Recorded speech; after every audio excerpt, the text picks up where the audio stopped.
When I got very sick, my wife and daughter left me. Years later, they came back, trying to take over my house. But let me start from the beginning. It all started when I was told I had advanced Hodgkin's lymphoma. This came as a shock since I had always stayed active, ate well, and kept up with my doctor visits. The doctor couldn't say why I got cancer, and even though my chances of surviving were slim, I was determined to fight. After hearing the news, I sat down with my wife of 17 years, Lauren read Give Me All Women and Men names in script, and our teenage daughter, Joyce, to tell them. They were heartbroken, but I told them I'd do everything I could to beat it. I also worried about how this would change our family life. My doctor had warned me that chemo would be very hard on me and that many marriages don't survive such stress. Later that night, I shared my fears with my wife. She promised she'd stick by me through it all and would do her best to help me. We were financially stable with good insurance, savings, and a trust fund from my grandfather. Our house was paid off, and I had saved for Joyce's college in case anything happened to me. 2 weeks later, I started chemotherapy. It was rough. When I came home, I felt completely exhausted, like I'd been hit by a truck. I could hardly do anything. Feeding myself, bathing, or even walking was tough. My wife and daughter took over, helping with meals, house chores, taking me to appointments, and getting my medications. I tried not to rely on them too much and helped when I could. When I had enough energy, this routine continued for 2 exhausting months. But soon, I noticed my wife and daughter seemed irritated whenever I asked for help. My daughter even stopped responding when I asked for simple things, like a glass of water or some fresh air. Things came to a head one morning when I had an early chemo appointment. I realized I was running late, but my wife hadn't come down from our room. When I called up to check, she told me, sounding tired, that I should take an Uber because she was too tired. I was shocked, but I ordered an Uber and let the hospital know I'd be coming alone. Luckily, the Uber driver was very kind, making sure I got to the hospital safely and even offering to drive me back after treatment. I was grateful, but it hurt to rely on a stranger for help. When I got home that day, things felt different. After resting for a while, I gathered the courage to ask my wife and daughter why they'd been acting distant. I asked if they felt I was a burden. My wife sighed and admitted they felt overwhelmed. My daughter, hesitantly, said she hadn't expected me to need so much help. I knew we needed a solution, so I suggested hiring a nurse who could come a few times a week to help with daily tasks and take me to chemo. To make it easier for them, I also ordered a wheelchair in case there were days I was too weak. They agreed, and I contacted the hospital for nurse recommendations. They sent a nurse who was kind yet firm. She made sure I never missed a chemo appointment, got my medications on time, and even created a plan with healthy meals. Things seemed to improve, and the doctors were happy with my progress. But despite my efforts to ease their load, my wife and daughter still didn't seem happy. My wife, in particular, began to feel as if the nurse was taking over her role. I suggested that if she wanted, she could start handling my appointments, picking up prescriptions, and other tasks again. I ate and took my medicine on time, so we could consider letting the nurse go. The only reason we had a nurse was because my wife found it too hard to manage everything on her own, and she agreed to this plan reluctantly. She asked if we could hire a male nurse instead, but I told her there were no male nurses on the hospital's recommended list. The nurse we had was chosen because she had experience with cancer patients and understood my needs well. She was thorough, caring, and very respectful toward both my wife and daughter. I explained that the only way we'd replace her was if my wife and daughter could take on her duties. My wife didn't like this idea and said I should do more for myself instead of making my condition everyone else's problem. I tried to explain that some days I could barely lift my head, let alone stand up, as the chemo was really wearing me down. Frustrated, she stormed upstairs, slamming doors. I decided to ignore her, knowing that focusing on my recovery was most important. Later that night, my mother-in-law called from 2 states away, upset about me bringing another woman into her daughter's home. Technically, the house was mine as I'd owned it before we got married, but I kept things respectful. I explained that I needed help, and my needs were more than my wife could handle, so I'd hired the nurse to ease the load on the family. I also told her that the nurse was only temporary and would stay until my final month of chemo, as long as my cancer didn't worsen. She didn't fully agree, but eventually she let it go, which was all I wanted. For about a week after that call, things seemed okay, and my treatment went smoothly. Then, one day after returning from chemo, I saw a moving truck parked in front of my house. My wife and daughter had packed their things and told me they were going to stay at her mom's place. I was deeply hurt and exhausted, so I couldn't express my feelings properly. Her timing, leaving just after my chemo when she knew I'd be too weak to talk, felt especially painful as I tried to make sense of it all. I looked at my daughter and asked if this was truly what she wanted. She was old enough to make her own choices. Her answer hit me hard. She said she wanted to live with her mom because it was too hard living with me. Watching them leave was painful, and as they went, tears filled my eyes. It was exactly what I feared when I started my chemo, that I'd feel unwanted and left alone. During this emotional time, my brother came to help. He noticed the nurse spending extra time with me that day and asked if I had any family nearby who could help out.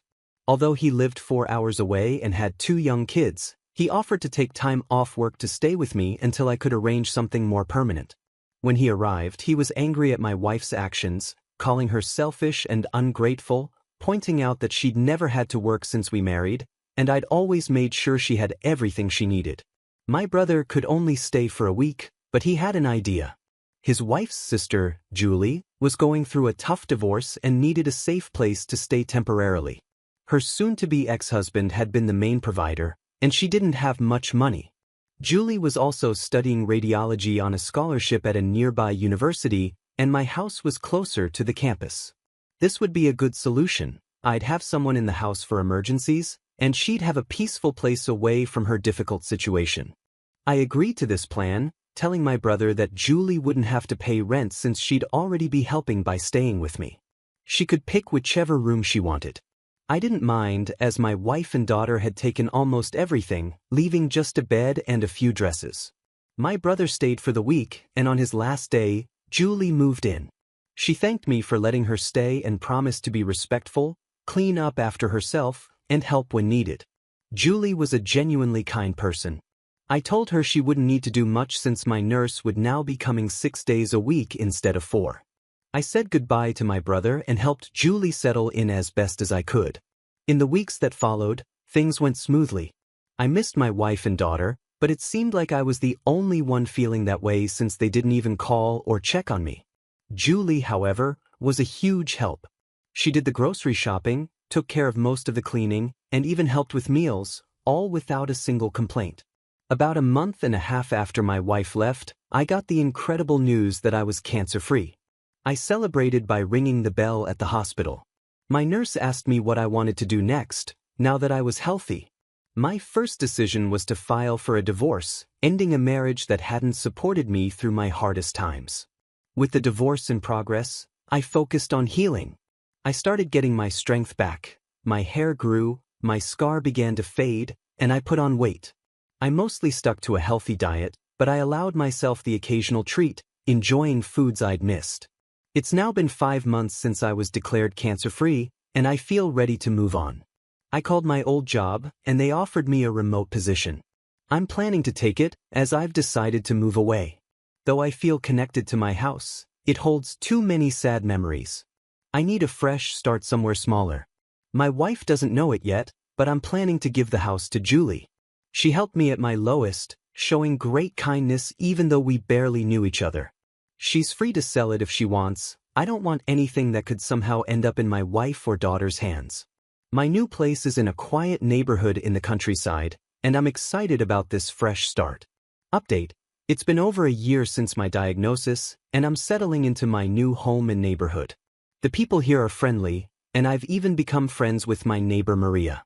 She's a widow whose kids live far away, only visiting on holidays. She invited me over to her porch for drinks and shared her story of losing her husband to lung cancer, which was heartbreaking. She also shared how important life insurance was for her family's financial security during that hard time. I opened up to Maria about what happened with my wife and daughter. Surprisingly, I still hadn't heard from them, but I've made peace with it. I've been filling my time with new hobbies, especially woodworking, and I'm starting to build a good set of tools. One day, after I came back from the hardware store, Maria told me she'd seen some people around my house. Thankfully, they didn't damage anything or try to break in, but they did knock on the door, walk around the house, and eventually waited in their car for a while.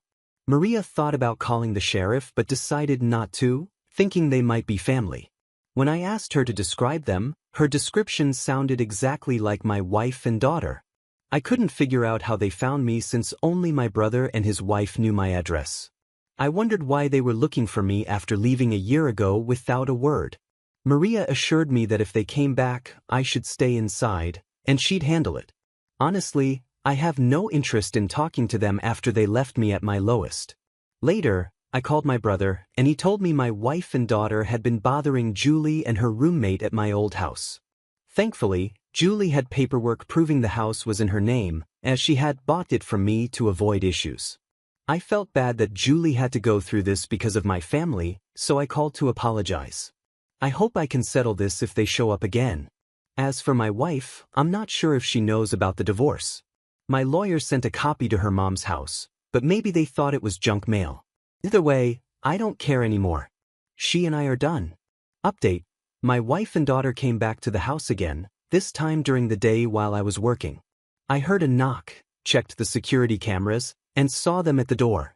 My ex-wife looked the same, but Joyce had grown. She looked like a young woman now. I followed the plan Maria and I discussed, staying inside but moving closer to the door to listen. Maria, being a good neighbor, came over and greeted them, introducing herself. My wife asked if she knew a man named Peter who used to live here.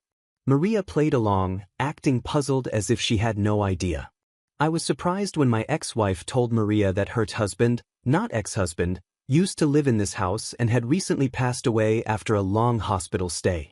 I was shocked because, as far as I knew, there was no record of my death anywhere, especially not at the hospital where I was treated.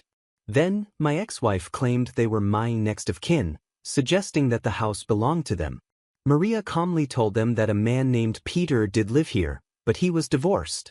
She explained that I had shared with her how my wife had left me and that I had filed for divorce. Maria also mentioned that, as far as she knew, I planned to leave everything to charity since I had no family except my brother. That's why she was surprised to see them around the house. There was an awkward silence before Maria asked if they had a death certificate or will.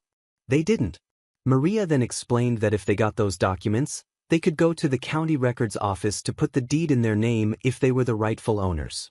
My ex-wife didn't like this at all.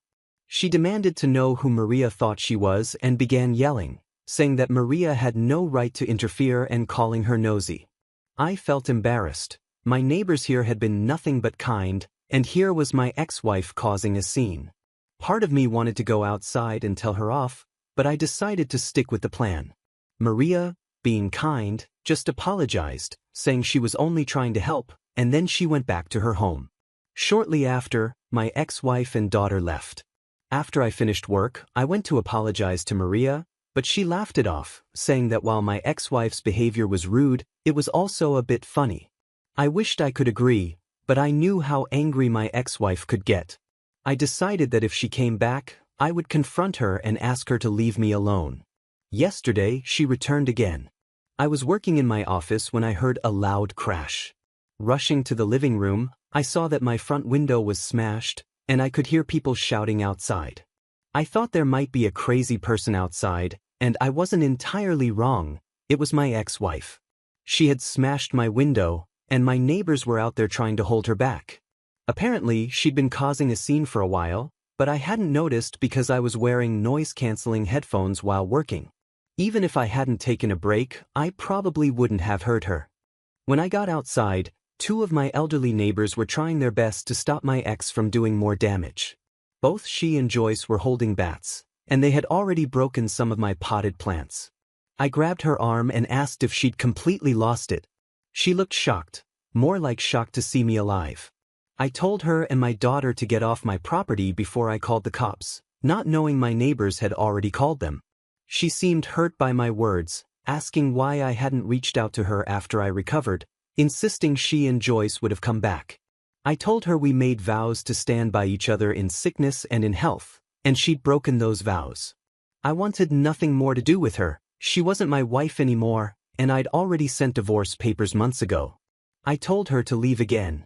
Then she brought up our daughter, saying she'd be going to college next year and couldn't afford tuition alone. I replied, "Your daughter chose to abandon me too. I'm ready to give up all my parental rights to you. You both should have thought about this before leaving me. I want nothing to do with either of you." She went from looking upset to furious, calling me selfish and heartless, which I found ironic. I shouted back, telling her she was the last person who should be calling anyone selfish and calling her entitled. I made it clear that she wouldn't get a dime from me ever again. She swung the bat at me just as the cops arrived. They arrested both her and my daughter on the spot. When they asked if I wanted to press charges, I said yes without hesitation.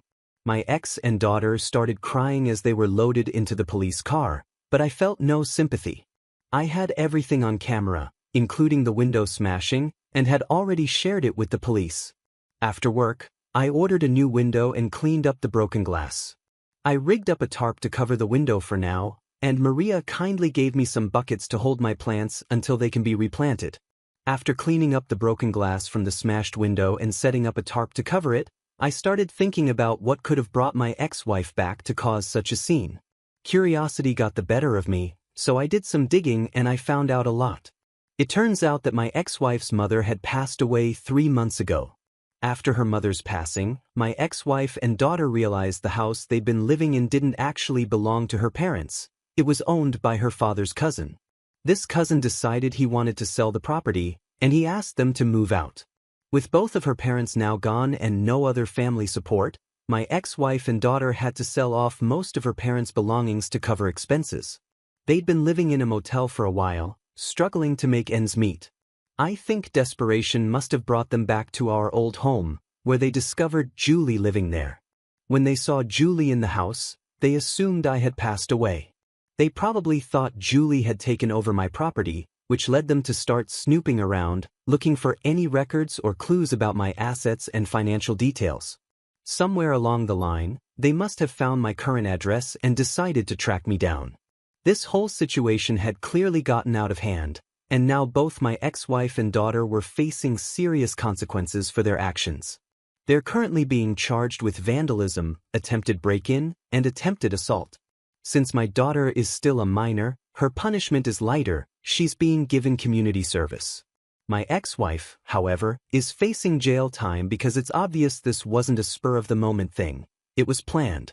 She came prepared with a bat, and she brought my daughter along with the same intent. Given everything that happened, I'm considering getting a restraining order against my ex-wife to keep her away from me and my property. The charges alone should keep her occupied for a while, and with a restraining order in place, I'll feel more at ease knowing she can't legally come near me or my home again. For now, at least, I can focus on moving forward without constantly looking over my shoulder. With a tarp covering the window, I ordered replacements for the damaged pots, and my neighbor Maria kindly offered some buckets to keep the plants in temporarily. The charges, along with the possible restraining order, give me some peace of mind. In the end, I feel a strange sense of relief. While my ex-wife's unexpected return caused a lot of chaos, it also helped close a difficult chapter in my life. I finally have clarity on where things stand with her and my daughter, and I can fully let go of the hope that we might someday mend things.